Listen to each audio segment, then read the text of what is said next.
Welcome to Manifest with Melanie, the podcast that helps you activate your manifestation superpower and build the soul-aligned life and business you're meant for.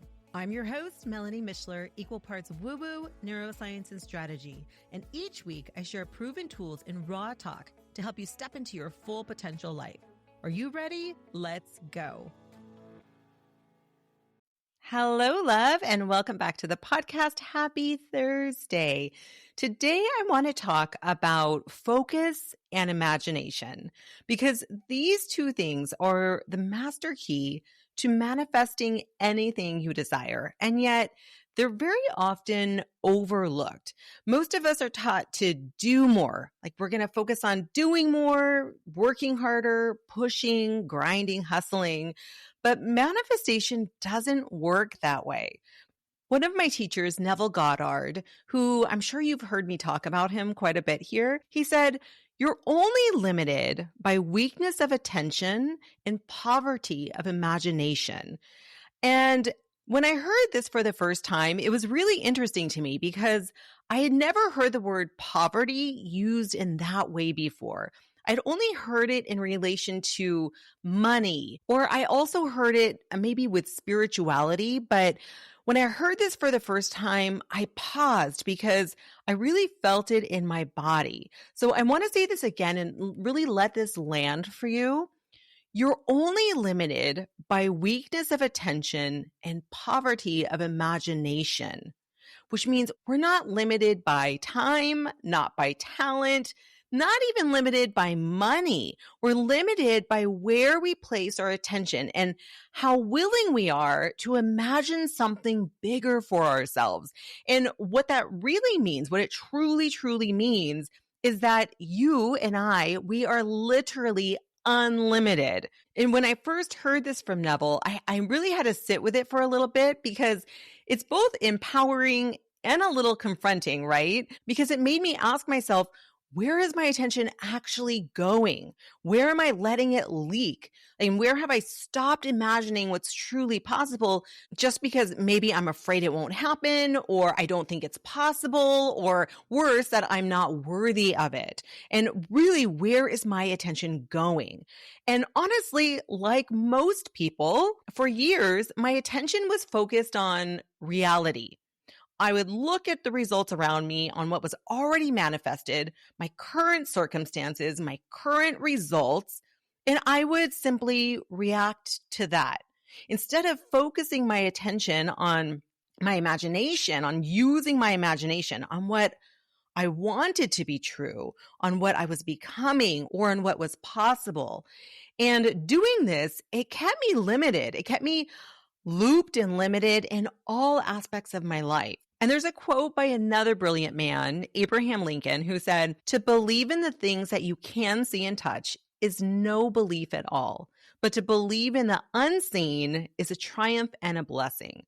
And Lincoln was talking about the same thing as Neville. It takes zero imagination or effort to just look around at the world around you and react to what's happening. And what happens when we live this way, when we are just constantly in a state of observing and reacting, all we do is create more of the same. We don't change our lives. We don't step deeper into our creative power and manifest our deepest desires. We create by seeing beyond what's visible, by focusing on our vision, on the unseen, which means living in our imagination until it actually becomes reality. It's holding that vibration steady.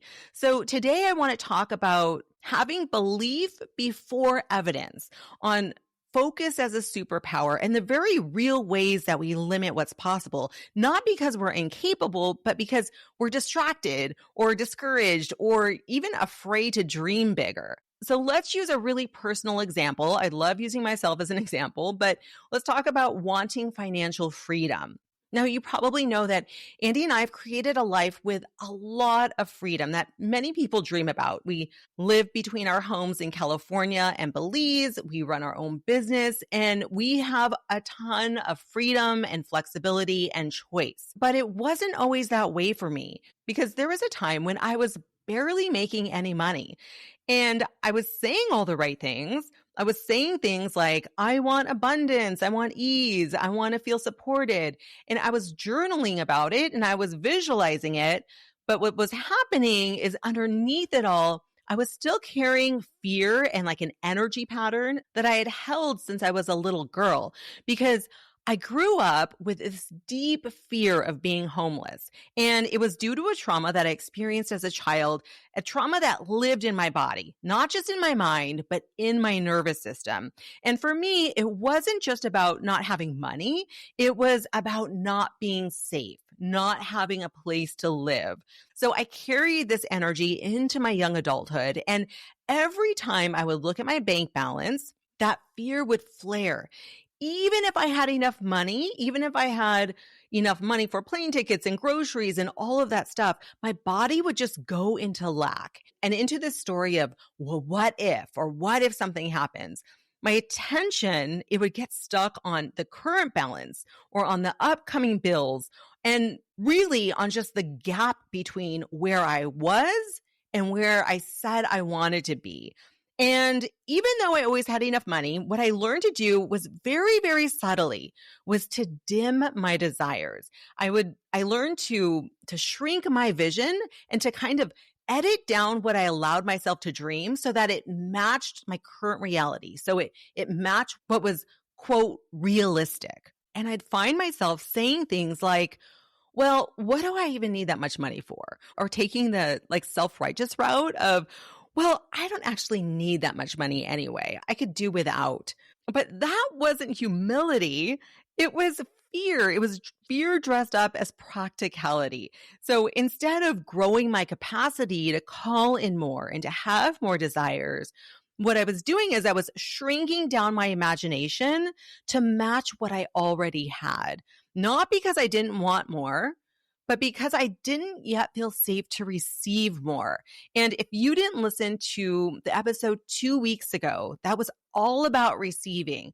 I'll link it in the show notes, and I really encourage you to go listen to that because we have to expand our ability to receive before anything can show up for us. So when I was doing that, when I was shrinking my desire, when I was focusing on what is, like what was currently in my bank balance, that's what Neville meant by weakness of attention and poverty of imagination. It wasn't that I wasn't trying. It was that I was still being the version of me who feared it could all fall apart. And so I kept manifesting unconsciously, of course, but kept manifesting from that place. And that's why focus and imagination matter so, so deeply because they're not just mindset tricks. They're the tools that help us shift our identity, not just in thought, but in energy and in embodiment in the way that we actually show up. And here's the part I want you to remember when you're doing the work, when you're focusing with your attention. It's not pretending or delusional. It's rehearsal.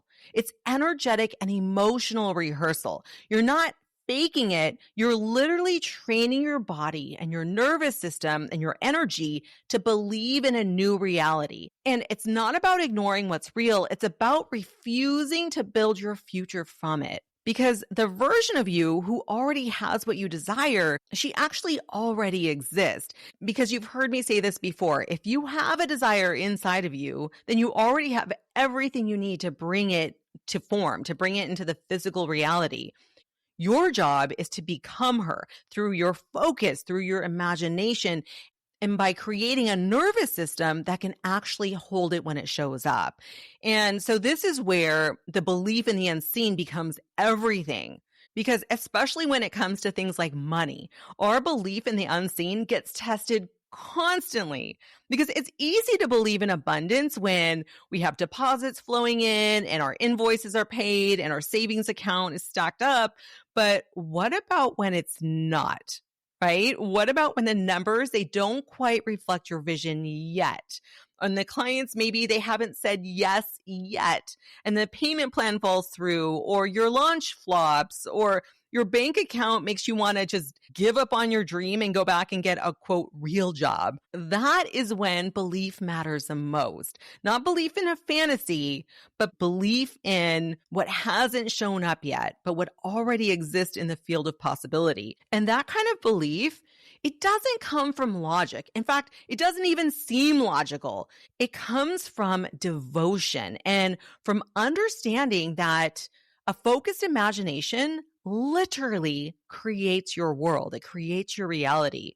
It comes from choosing to anchor your attention in what you know is real, even when you can't see it yet. It's not blind faith, it's deliberate faith. It's almost like when you plant that seed and the little sprout hasn't broken through the soil yet, but you know shit's happening beneath the soil. The seed is becoming alive. The roots are going down. It's preparing to break through the soil. And when you start practicing that belief, it's a knowing. It's like a deep, deep knowing. When you start to practice that daily, not just thinking about it, but feeling it, rehearsing it, experiencing the emotions and embodying it, then that's when everything really starts to shift.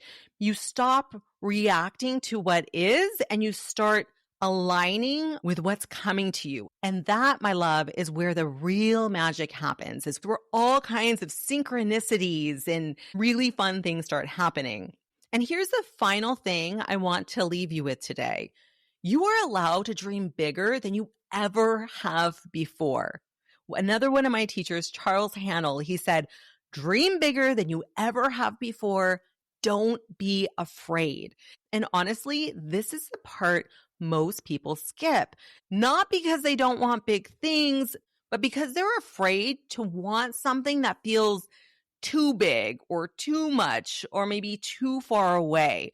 So again, like I explained earlier, we start to shrink our desires so that they feel safer, and we edit our vision so that it feels more realistic, which is basically just watering down our dreams so that we're not disappointed. But that's not manifestation. That's management.